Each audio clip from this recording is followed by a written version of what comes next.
ಗುರುಗಳೇ, ನಿಮ್ಗೆ ಎಷ್ಟು ಧನ್ಯವಾದ ಹೇಳಿದ್ರು ಸಾಕಾಗಲ್ಲ. ನಿನ್ನ ಧನ್ಯವಾದಗಳನ್ನ ನಿರೀಕ್ಷೆ ಮಾಡಿ ನನ್ನನ್ನು ಕಾಪಾಡಲಿಲ್ಲ ಅಮೃತ. ನನಗೆ ಮಾತು ಕೊಟ್ಟಿದೀಯಾ, ಮರಿಬೇಡ. ಇಲ್ಲ ಗುರುಗಳೇ, ಮರ್ತಿಲ್ಲ. ಹಾಗಾದ್ರೆ ಹೇಳು, ವಿಷ್ಣುನ ಎಲ್ಲಿ ಬಚ್ಚಿಟ್ಟಿದೀಯಾ? ಗುರುಗಳೇ, ನಾನ್ಯಾಕೆ ವಿಷ್ಣುನ ಬಚ್ಚಿಡ್ಲಿ? ಅವನು ನಿನ್ನ ಶತ್ರು, ಅದಕ್ಕೆ. ಹೌದು, ವಿಷ್ಣು ನನ್ನ ಶತ್ರು, ನಿಜ, ಒಪ್ಕೋತೀನಿ. ನನಗೆ ನನ್ನ ವೈರತ್ವಕ್ಕಿಂತ, ನನ್ನ ದ್ವೇಷಕ್ಕಿಂತ ನಾಗಮಣಿನ ನಾಗಲೋಕಕ್ಕೆ ತಗೊಂಡು ಹೋಗೋದೇ ಮುಖ್ಯ. ಈ ವಿಚಾರ ನಿಮ್ಗೂ ಗೊತ್ತು ಅಲ್ವಾ ಗುರುಗಳೇ? ಅಮೃತ, ನಾಗಮಣಿ ವಿಷ್ಣು ಹತ್ರ ಇದೆ ಅಂತ ನನಗೂ ಗೊತ್ತು. ಅದಕ್ಕೆ ನೀನು ಅವನನ್ನ ಬಂಧನದಲ್ಲಿಟ್ಟಿದೀಯ. ಸುಳ್ಳು! ನಾಗಮಣಿ ವಿಷ್ಣು ಹತ್ರ ಇಲ್ಲ. ಇದೇನು ಹೊಸ ಕತೆ ಹೇಳ್ತಾ ಇದೀಯ?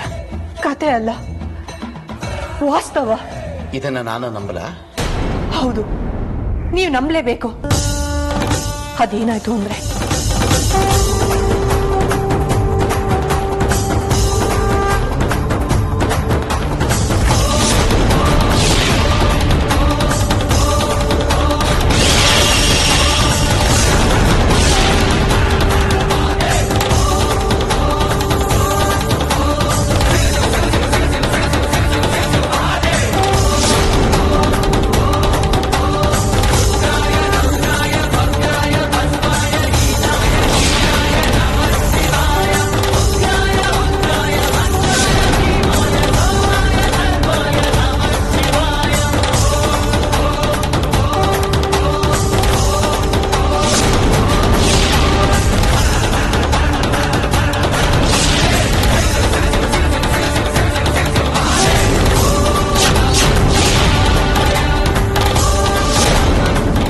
ಇದೇ ಗುರುಗಳೇ ನಡೆದಿದ್ದು. ಇದು ಆ ಪರಮೇಶ್ವರನ ಪಾದದ ಆಣೆಗಳು ಸತ್ಯ. ಹಾಗಾದ್ರೆ ನೀನು ಈ ಆಶ್ರಮದಿಂದ ಹೊರಗೆ ಹೋಗೋದು ಬೇಡ. ಹಾಗೂ ಒಂದ್ ವೇಳೆ ಹೋದ್ರೆ ಅಪಾಯ ನಿನಗೆ ಕಟ್ಟಿಟ್ಟ ಬುತ್ತಿ. ಹಾಗೋಗದೆ ಇರೋದಕ್ಕೆ ಸಾಧ್ಯ ಇಲ್ಲ ಗುರುಗಳೇ.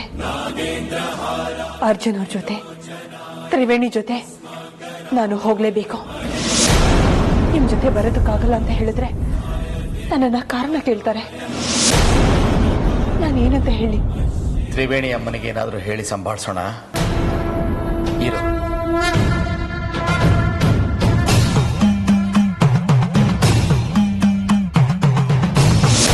ಅಜ್ಜಿ, ಏನು? ನಿಮ್ಮನ್ನೇ ಕೇಳ್ತಾ ಇರೋದು, ನಾನು ಅಲ್ಲಿಗೆ ಹೇಗೆ ಹೋದೆ ಅಂತ. ಆ ದೇವ್ರೆ, ನಾನು ಹೇಳ್ದೆ ತಾನೆ, ಏನೋ ರಾಜ ರಹಸ್ಯ ಇದ್ದಂಗೆ ಕೇಳ್ತಾ ಇದೆಯಲ್ಲ. ಶಾಸ್ತ್ರಿಗಳು ಏನಂತ ಹೇಳಿದ್ರು, ಆಶ್ರಮದ ವಾತಾವರಣ ತುಂಬಾ ಚೆನ್ನಾಗಿದೆ, ಹೊರಗಡೆ ಸುತ್ತಾಡ್ಕೊಂಡು ಬನ್ನಿ ಅಂದ್ರು. ಆಮೇಲೆ ತಾನೆ ನಾವಿಬ್ರು ಸುತ್ತಾಡ್ತಿರೋದು. ಅಜ್ಜಿ, ನಾವ್ ಆವಾಗ್ಲೇ ಇಲ್ಲಿದ್ವಿ. ನನ್ ಇಲ್ಲಿಂದ ಗೇಟ್ ತನಕ ಹೋಗಿದ್ದೀನಿ. ಗೇಟ್ ಹತ್ರ ಯಾಕೆ ಬಂದೆ ಅನ್ನೋದು ನನಗೆ ಅನುಮಾನ. ಅದು ಅಲ್ಲದೆ ಮೈಕೈ ಎಲ್ಲ ನೋವ್ತಾ ಇದೆ. ಸುಮ್ಮನೆ ಏನು ಕಾರಣ ಇಲ್ಲದೆ ಈಗ ಮೈಕೈ ನೋವಲ್ಲ ಅಲ್ವಾ ಅಜ್ಜಿ? ಅಯ್ಯೋ ದೇವ್ರೆ, ಇವನಿಗೇನು ಅಂತ ಹೇಳೋದು ಗೊತ್ತಾಗ್ತಿಲ್ವೇ? ನೋಡು, ನಿನ್ಗೆ ಯಾಕೋ ಮೈ ಹುಷಾರಿಲ್ಲ ಅಂತ ಹೇಳ್ತಿದ್ಯಲ್ಲ, ಮೊದ್ಲು ಮನೆಗೆ ಹೋಗಿ ರೆಸ್ಟ್ ತಗೋ. ಅಜ್ಜಿ, ನನ್ನ ಅಮೃತ ಅವ್ರನ್ನು ಇದ್ದಕ್ಕಿದ್ದಾಗೆ ಆಶ್ರಮಕ್ಕೆ ಯಾಕೆ ಕರ್ಕೊಂಬಂದೆ ಅನ್ನೋ ನನಗೆ ಗೊತ್ತಾಗ್ತಾ ಇಲ್ಲ. ಹಾಗಲ್ಲ ಕಣೋ, ನೋಡು, ಆಶ್ರಮಕ್ಕೆ ಬಂದು ತುಂಬಾ ದಿನ ಆಗಿತ್ತು, ಶಾಸ್ತ್ರಿಗಳನ್ನ ನೋಡಿರ್ಲಿಲ್ಲ. ನಾನು ಬರ್ಬೇಕು ಅಂದ್ಕೊಂಡೆ, ಅದಕ್ಕೆ ಜೊತೆಗೆ ನಿಮ್ಮಿಬ್ಬರನ್ನ ಕರ್ಕೊಂಡು ಬಂದೆ ಅಷ್ಟೇ ಕಣೋ. ಇಲ್ಲ ಅಜ್ಜಿ, ನನಗೆ ಯಾಕೋ ನೀನು ಸುಳ್ಳು ಹೇಳ್ತಾ ಇದೀಯಾ ಅಂತ ಅನ್ನಿಸ್ತಾ ಇದೆ. ಅಲ್ಲ, ನಿನ್ ಕಾರಣ ಇಲ್ಲದೆ ಯಾವ ಕೆಲಸನೂ ಮಾಡೋದಿಲ್ಲ. ನನ್ನ ಅಮೃತ ಅವ್ರನ್ನ ಇದ್ದಕ್ಕಿದ್ದಾಗೆ ಆಶ್ರಮಕ್ಕೆ ಯಾಕೆ ಕರ್ಕೊಂಡು ಬಂದೆ? ಶಾಸ್ತ್ರಿಗಳೇ,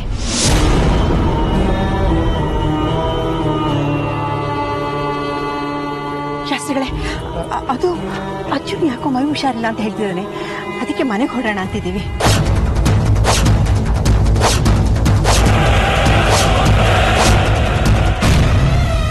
ಅಯ್ಯೋ, ಇವ್ರು ಮನೆಗೆ ಹೋಗ್ಬೇಕು ಅಂತ ಹೇಳ್ತಾ ಇದ್ದಾರೆ. ನಾನು ಈ ಆಶ್ರಮದಲ್ಲಿದ್ರೆ ಮಾತ್ರ ಸುರಕ್ಷಿತವಾಗಿರೋದು. ನಾನಿಲ್ಲೇ ಇರ್ತೀನಿ ಅಂತ ಹೇಗೆ ಹೇಳೋದಕ್ಕಾಗೋದಿಲ್ಲ. ಹಾಗಲ್ಲ, ಹುಷಾರಿಲ್ಲ ಅಂತ ಇದ್ದೀರಿ, ಅಂಥದ್ರಲ್ಲಿ ಈ ಸಮಯದಲ್ಲಿ ಹೋಗೋದು ಒಳ್ಳೇದಲ್ಲ. ಆಶ್ರಮದಲ್ಲೇ ಇದ್ದು ಸ್ವಲ್ಪ ವಿಶ್ರಾಂತಿ ತಗೊಂಡು ಹೋಗ್ಬೋದಲ್ವಾ? ಇಲ್ಲ ಶಾಸ್ತ್ರಿಗಳೇ, ಮನೇಲಿ ಯಾರೂ ಇಲ್ಲ. ಹೇಮಾ ಒಬ್ಬಳೇ ಇದ್ದಾಳೆ. ಕರ್ಣ ಬೇರೆ ಆಫೀಸ್ಗೆ ಹೋಗಿದ್ದಾನೆ. ಅವನು ಎಷ್ಟೊತ್ತು ಬರ್ತಾನೋ ಏನೋ. ವಿಷ್ಣು ಕೂಡ ಮನೇಲಿಲ್ಲ ಅನ್ನೋದು ನಿಮಗೂ ಗೊತ್ತು. ಇಂಥ ಸಮಯದಲ್ಲಿ ನಾವು ಹೇಮನ್ ಜೊತೆ ಇದ್ರೆ ಅವಳಿಗೂ ಸ್ವಲ್ಪ ಧೈರ್ಯ ಅಲ್ವಾ? ಅಮೃತ, ನಡಿಯಮ್ಮ.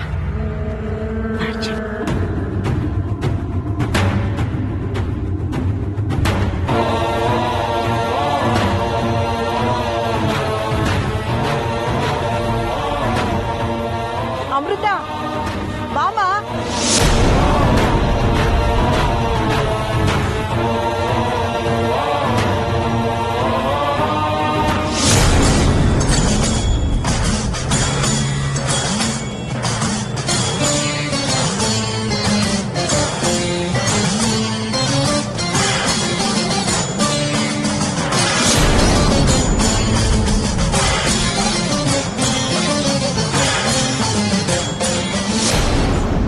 ಪರಮೇಶ್ವರ, ನೀನು ಏನಾದ್ರೂ ಮಾಡಿ ಇಲ್ಲ ಆಶ್ರಮದಲ್ಲಿರೋ ಹಾಗೆ ಮಾಡಪ್ಪ. ಇಲ್ಲಿಂದ ಹೊರಗಡೆ ಹೋದ್ರೆ ಮತ್ತೆ ಆ ಮಂತ್ರದ ಬಲೆಯಲ್ಲಿ ಸಿಕ್ಕಾಕೊಳ್ತೀನಿ.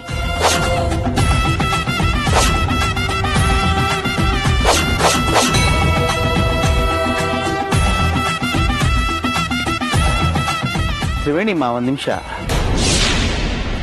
ಬರೋರು ಬಂದಿದ್ದೀರಿ. ಇವತ್ತು ಆಶ್ರಮದಲ್ಲಿ ನವರಾತ್ರಿ ಪೂಜೆ ಇದೆ.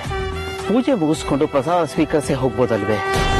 ಅಲ್ಲ, ಅದು ನೋಡಿ, ಪೂಜೆಯಲ್ಲಿ ಭಾಗವಹಿಸೋದು, ಪ್ರಸಾದ ಸ್ವೀಕರಿಸೋದು ಬಹಳ ಪುಣ್ಯದ ಕೆಲಸ.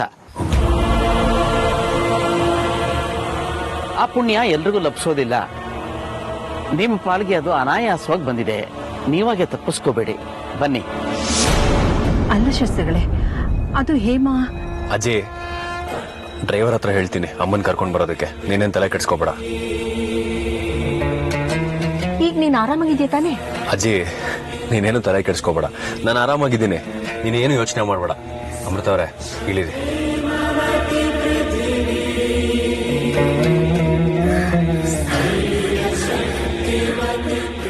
ನೋಡು, ಮೊದಲು ನಿನ್ ಡ್ರೈವರ್ ಫೋನ್ ಮಾಡಿ ಆದಷ್ಟು ಬೇಗ ನಿಮ್ಮ ಅಮ್ಮನ್ ಕರ್ಕೊಂಬರಕ್ಕೆ ಹೇಳು. ಹಾ, ಬನ್ನಿ.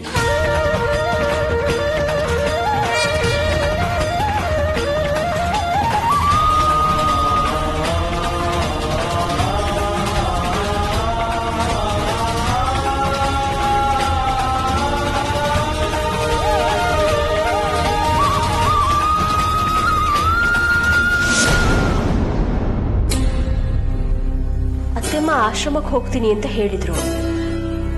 ಆದ್ರೆ ಯಾವಾಗ ಹೋಗ್ತಾರೆ ಅಂತ ಹೇಳಿರ್ಲಿಲ್ಲ. ಅದು ಅಲ್ಲದೆ ಜೊತೆಗೆ ಅರ್ಜುನ್ ಮತ್ತೆ ಅಮೃತನು ಕರ್ಕೊಂಡು ಹೋಗಿದ್ದಾರೆ. ಯಾವಾಗ ಬರ್ತಾರೋ ಏನೋ ಗೊತ್ತಾಗ್ಲಿಲ್ವಲ್ಲ.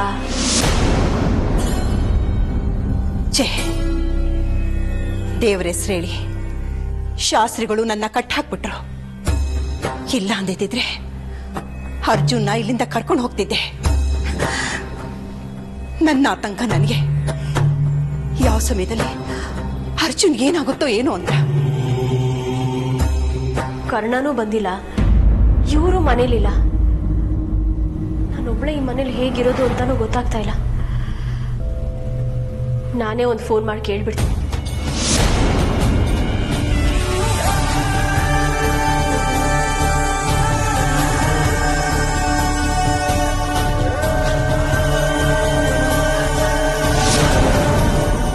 ಹಲೋ ಹೇಮಾ, ಏನತ್ತೆಮ್ಮ ನೀವ್ ಹೀಗೆ ಹೇಳ್ದೆ ಕೇಳ್ದೆ ನಾನು ಒಬ್ಬಳನ್ನ ಮನೇಲಿ ಬಿಟ್ಬಿಟ್ಟು ಹೊರಟೋಗಿದ್ದೀರಲ್ಲ. ನಾವು ಬೇಗ ಬಂದ್ಬಿಡ್ಬೇಕು ಅಂತಾನೆ ಬಂದಿದ್ದು. ಆದ್ರೆ ಶಾಸ್ತ್ರಿಗಳು ನವರಾತ್ರಿ ಪೂಜೆ ಇದೆ, ಮುಗಿಸ್ಕೊಂಡು ಹೋಗಿ ಅಂತ ಹೇಳಿದ್ರು. ಅಂದ್ರೆ ಪೂಜೆ ಮುಗಿಸ್ಕೊಂಡ್ ಬರ್ತೀರಾ? ಇಲ್ಲ ಇಲ್ಲ, ನೀನು ಇಲ್ಲಿ ಬಂದ್ಬಿಡು, ಒಟ್ಟಿಗೆ ಪೂಜೆ ಮುಗಿಸ್ಕೊಂಡು ಹೋಗೋಣ. ನಾನ್ ಹೇಗ್ ಬರ್ಲಿ ಅತ್ತೆಮ್ಮ? ನೋಡು, ಡ್ರೈವರ್ನ ಕರ್ಕೊಂಡು ನೀನ್ ಮೊದಲು ಆಶ್ರಮಕ್ಕೆ ಬಾ. ಆ ದೇವಿನ ಪೂಜೆ ಮಾಡಿದ್ರೆ ನಮ್ಮ ಮನೆಗಿಡ್ತಿದೆಯಲ್ಲ ಗ್ರಹಣ, ಅದು ದೂರ ಆಗುತ್ತೆ, ಕಷ್ಟನೂ ಪರಿಹಾರ ಆಗತ್ತೆ. ಸರಿ ಅತ್ತೆಮ್ಮ, ಬೇಗ ಬಂದ್ಬಿಡು.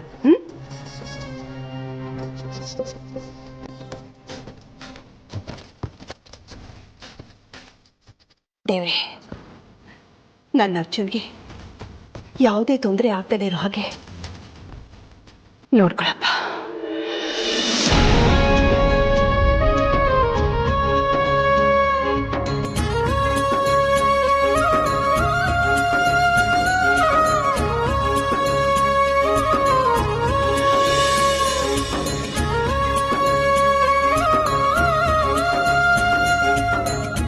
ಅಮೃತ, ಪೂಜೆಯ ಪುನಸ್ಕಾರದ ಬಗ್ಗೆ ನಿನಗಿರುವ ಆಸಕ್ತಿ, ದೇವರ ಮೇಲೆ ನಿನಗಿರೋ ಶ್ರದ್ಧೆ, ಭಕ್ತಿಯನ್ನ ನೋಡಿದ್ರೆ ತುಂಬಾ ಖುಷಿಯಾಗತ್ತಮ್ಮ. ಅದಕ್ಕೆ ಅಂತ ಕಾಣುತ್ತೆ ಆ ಪರಮೇಶ್ವರನ ಅನುಗ್ರಹ ನಿನ್ನ ಮೇಲೆ ಸದಾ ಇರೋದು.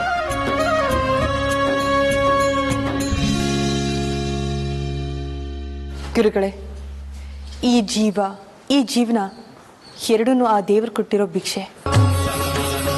ಅದನ್ನ ಮರೆತರೆ ನಾವು ಬದುಕೋದಕ್ಕಾಗತ್ತಾ? ಇವತ್ತು ಆ ಅಮ್ಮನ್ನ ನನ್ನ ಮನಸ್ಫೂರ್ತಿಯಾಗಿ ಅಲಂಕಾರ ಮಾಡಿ ನೋಡೋ ಅವಕಾಶ ನನಗೆ ಸಿಕ್ಕಿದೆ. ಅದು ನಿಮ್ಮಿಂದ. ನಿನ್ನ ನಯ, ವಿನಯ, ನಿನ್ನ ಸಂಸ್ಕಾರ ನೋಡ್ತಾ ಇದ್ರೆ ನನಗೆ ತುಂಬಾ ಸಂತೋಷ ಆಗತ್ತಮ್ಮ. ಗುರುಗಳೇ, ಇದರಲ್ಲಿ ನನ್ನ ಸ್ವಾರ್ಥ ಏನೂ ಇಲ್ಲ. ನಾನು ಧರ್ಮದ ದಾರಿಯಲ್ಲೇ ನಡೀತಾ ಇರೋದು ಅನ್ನೋದು ನಿಮಗೂ ಗೊತ್ತು. ಇದೆಲ್ಲ ನಾವು ಪ್ರಾಣಕ್ಕಿಂತ ಹೆಚ್ಚಾಗಿ ಪ್ರೀತಿಸೋ, ಪೂಜಿಸೋ ನಾಗಮಣಿಗೋಸ್ಕರ ಅನ್ನೋದು ನಿಮಗೆ ಚೆನ್ನಾಗಿ ಗೊತ್ತಮ್ಮ. ಆ ನಾಗಮಣಿ ನಿನಗೆ ಸಿಗೋ ತನಕ ನಿನ್ನ ಈ ಹೋರಾಟ ನಿಲ್ಲೋದಿಲ್ಲ. ಅಮೃತ, ಇನ್ನು ನೀನು ಹೊರಗಡೆ ಓಡಾಡ್ಬೋದಮ್ಮ. ನಿನಗೆ ಯಾವ ಅಪಾಯನೂ ಇಲ್ಲ. ಗುರುಗಳೇ, ನಿಮ್ಮ ಉಪಕಾರನ ನಾನು ಯಾವತ್ತೂ ಮರೆಯಲ್ಲ. ಅಂಥ ದೊಡ್ಡ ಉಪಕಾರ ನಾನೇನು ಮಾಡಿಲ್ಲ ಬಿಡಮ್ಮ. ಸಹಾಯ ಸಣ್ಣದಾದ್ರೂ ಅದು ದೊಡ್ಡದಾದ್ರೂ ಸಹಾಯನೇ ಅಲ್ವಾ ಗುರುಗಳೇ? ನಮಸ್ಕಾರ ಶಾಸ್ತ್ರಿಗಳೇ. ನಮಸ್ಕಾರ. ಬನ್ನಿಮ್ಮ. ನಾನೇ ನಿಮ್ಮ ಅತ್ತೆಯವ್ರಿಗೆ ಹೇಳಿ ನಿಮ್ಮನ್ನ ಇಲ್ಲಿಗೆ ಕರ್ಸೋಕೆ ಹೇಳಿದೆ. ಎಲ್ಲರೂ ಪೂಜೆ ಮುಗಿಸ್ಕೊಂಡು ಆಮೇಲೆ ಒಟ್ಟಿಗೆ ಹೋಗ್ಬೋದು ಅಂತ. ಹ್ಞೂ ಶಾಸ್ತ್ರಿಗಳೇ, ನಮ್ಮ ಅತ್ತೆಮ್ಮ ಫೋನ್ ಮಾಡಿದ್ರು, ಅದಕ್ಕೆ ಬಂದೆ. ಶಾಸ್ತ್ರಿಗಳೇ, ನಿಮ್ಮ ಋಣ ನಮ್ಮ ಮನೆ ಮೇಲೆ ತುಂಬ ಇದೆ. ಅದನ್ನು ತೀರ್ಸೋಕ್ಕಾಗದೇ ಇಲ್ಲ. ದೇವರು ಭಕ್ತರ ನಡುವೆ ಋಣದ ಮಾತು ಬರೋದಿಲ್ಲ ತಾಯಿ. ಒಟ್ಟು ತಗೊಳ್ಳೋದಿಕ್ಕೆ ಭಕ್ತಿ ಅನ್ನೋದು ವ್ಯಾಪಾರ ಅನ್ನೋ ಅಲ್ಲ, ವ್ಯವಹಾರನೂ ಅಲ್ಲ. ಪೂಜೆ ಎಷ್ಟು ಹೊತ್ತಿಗೆ ಶಾಸ್ತ್ರಿಗಳೇ? ಇನ್ನೇನು ಕೆಲವೇ ನಿಮಿಷಗಳಲ್ಲಿ ಶುರುವಾಗ್ಬೋದು. ಅಮೃತ, ಪೂಜೆ ಶುರುವಾಗೋದ್ರಲ್ಲಿ ನೀನು ಹೋಗಿ ಅರ್ಜುನ ಕರ್ಕೊಂಡ್ಬಿಡಮ್ಮ. ಸರಿ ಗುರುಗಳೇ. ಅಮೃತ, ಶಾಸ್ತ್ರಿಗಳೇ, ಅಮೃತನ ಜೊತೆ ಅರ್ಜುನ ಕರ್ಕೊಂಡು ಬರಕ್ಕೆ ನಾನು ಹೋಗಿ ಬರ್ತೀನಿ. ಅಗತ್ಯವಾಗಿ ಹೋಗಿ ಬನ್ನಿಮ್ಮ.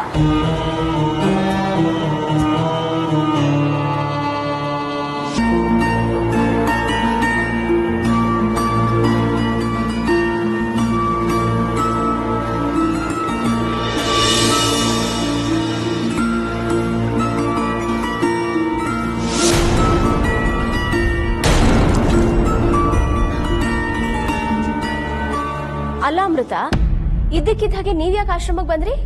ಅಯ್ಯೋ, ನಾವೆಲ್ಲ ಬಂದಿದ್ದು. ಮತ್ತೆ ನನ್ನನ್ನು ಅರ್ಜುನವ್ರನ್ನು ಬಲವಂತ ಮಾಡಿ ಅಜ್ಜಿನೇ ಕರ್ಕೊಂಡು ಬಂದಿದ್ದು. ಯಾಕೆ ಯಾಕೆ ಅನ್ನೋದು ಇನ್ನೂ ನಿಗೂಢವಾಗೇ ಇದೆ. ಅತ್ತೆಮ್ಮ ಯಾಕೆ ಹೀಗೆ ಒಂದೊಂದ್ಸಲ ಆಡ್ತಾರೆ ಅನ್ನೋದು ನನ್ಗೆ ಇಷ್ಟು ವರ್ಷ ಆದ್ರೂ ಅರ್ಥನೇ ಮಾಡ್ಕೊಳಕ್ ಆಗ್ತಾ ಇಲ್ಲ ನೋಡು. ಅದೇನೋ ಹೇಳ್ತಾರಲ್ಲ, ಕ್ಷಣ ಪಿತ್ತ ಕ್ಷಣ ಚಿತ್ತ ಅಂತ, ಆ ಜಾತಿಗೆ ಸೇರಿದವನು. ಅಲ್ಲ, ಅರ್ಜುನ್ ಯಾಕೆ ಹೀಗಾದ ಅನ್ನೋದೇ ನನಗೆ ಗೊತ್ತಾಗ್ತಾ ಇಲ್ಲ. ಎಲ್ಲಿ ಹೋದ ಅವನು?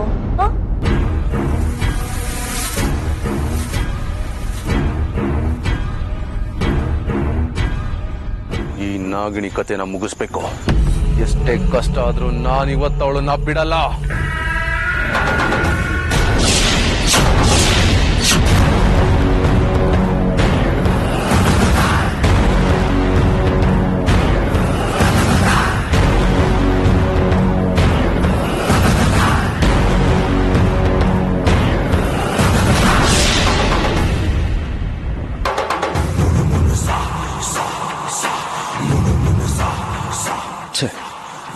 ಅಮೃತ ಒಬ್ಳೆ ಬರ್ತಾಳೆ ಅಂತ ಅನ್ಕೊಂಡಿದ್ದೆ. ಅವಳ ಜೊತೆಲಿ ಈ ಹೇಮ ಬೇರೆ ಬಂದು ಒಕ್ಕರ್ಸ್ಕೊಂಡಿದ್ದಾಳೆ. ಅವಳೊಬ್ಳೆ ಬಂದಿದ್ರೆ ಹೇಗಾದ್ರೂ ಮಾಡಿ ಅವಳನ್ನ ಇಲ್ಲಿಂದ ಕರ್ಕೊಂಡು ಹೋಗಿ ಅವಳ ಕತೆನ ಮುಗಿಸ್ಬಿಡ್ತಿದ್ದೆ. ಅವಳು ಒಂಟಿಯಾಗಿಲ್ಲ ಅಂತ ನಾನು ಈ ಅವಕಾಶನ ಕಳ್ಕೊಳ್ಳೋದಕ್ಕೆ ಸಾಧ್ಯ ಇಲ್ಲ. ನೋಡೋಣ.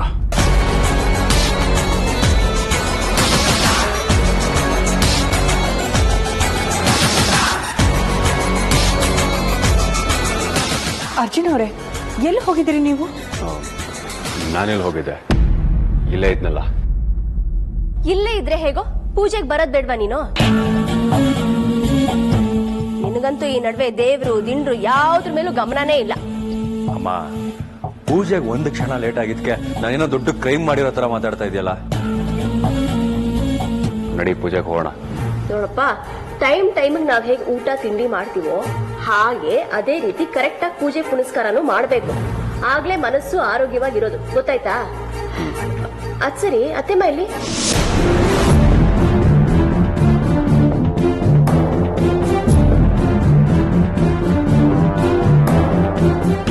ಅಯ್ಯೋ, ಈ ಮುದುಕಿ ಇಲ್ಲಿಗೆ ಈಗಲೇ ಬರ್ಬೇಕಾ? ಟೈಮ್ ಕರೆಕ್ಟ್ ಆಗಿ ಬೆಕ್ಕಡ್ಡ ಬರೋ ಹಾಗೆ ಬಂದ್ಬಿಟ್ಲಲ್ಲ. ಅಜ್ಜಿ, ಎಲ್ಲಿಗೆ ಹೋಗಿದ್ದೆ ನೀನು? ನಾನೆಲ್ಗೆ ಹೋಗ್ಲು? ಇಲ್ಲೇ ಇದ್ದೆ. ಅತ್ತೆಮ್ಮ, ಪೂಜೆ ಇನ್ನೇನು ಶುರು ಮಾಡ್ಬೇಕು, ನಾನು ಹೋಗಿ ತಯಾರಾಗ. ಸರಿ, ಬೇಗ ಬಂದ್ಬಿಡು. ಅವಳೇನೋ ಹೋದ್ಲು. ಈ ಮುದುಕಿನೂ ಇಲ್ಲಿಂದ ಕಳಿಸಿ ಈ ನಾಗಿಣಿನ ಇಲ್ಲಿಂದ ಕರ್ಕೊಂಡು ಹೋಗಿ ಮುಗಿಸ್ಬಿಡ್ಬೇಕು.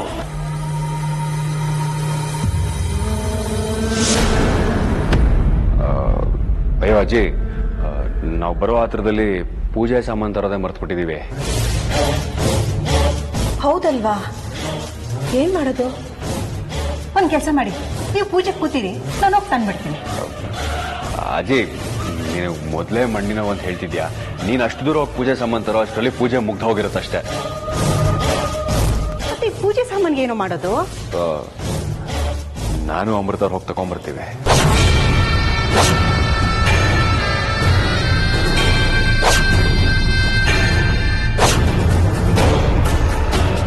ಅಯ್ಯೋ, ಅರ್ಜುನ್ ಜೊತೆಲಿ ಹೊರಗಡೆ ಹೋದ್ರೆ ಮತ್ತೆ ನಾನು ಆಗ್ಲಿನ ತರ ಬಂದಿ ಆದ್ರೂ ಆಗಬಹುದು.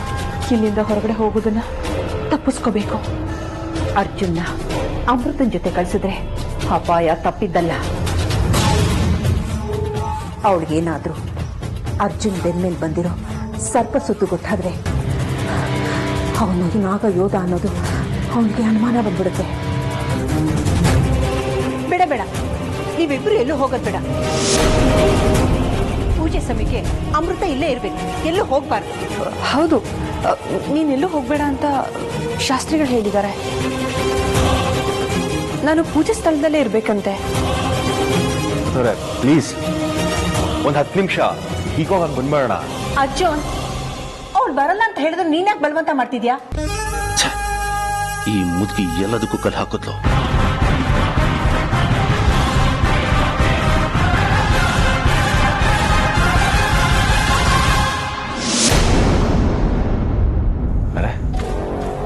ಅಜ್ಜಿ ಇಲ್ಲೇ ಇದ್ರಲ್ಲ, ಎಲ್ಲಿ ಹೋದ್ರು?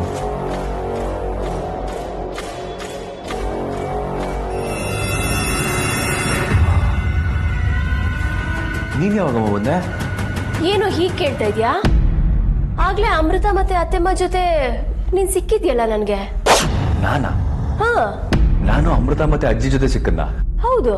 ಅಮ್ಮ, ಏನ್ ಕನ್ಸ್ಕಂಡ್ಯಾ? ನಿನ್ನ ಆಶ್ರಮದಲ್ಲಿ ನೋಡ್ತಿರೋದು ಇದೆ ಮೊದಲು. ನಾನು ತಮಾಷೆ ಮಾಡ್ಬೇಡ, ಸುಮ್ಮನೆ ಇರೋ. ಇಂಥ ವಿಷಯದಲ್ಲಿ ನಾನು ಯಾಕಮ್ಮ ತಮಾಷೆ ಮಾಡ್ಲಿ? ಅಂದ್ರೆ ಅಮೃತನ್ ಜೊತೆ ಇರೋ ಅರ್ಜುನ್ ಯಾರು? ಅಮೃತ ಜೊತೆ ಇನ್ನೊಬ್ಬ ಅರ್ಜುನ. ಹೌದು ಕಣೋ.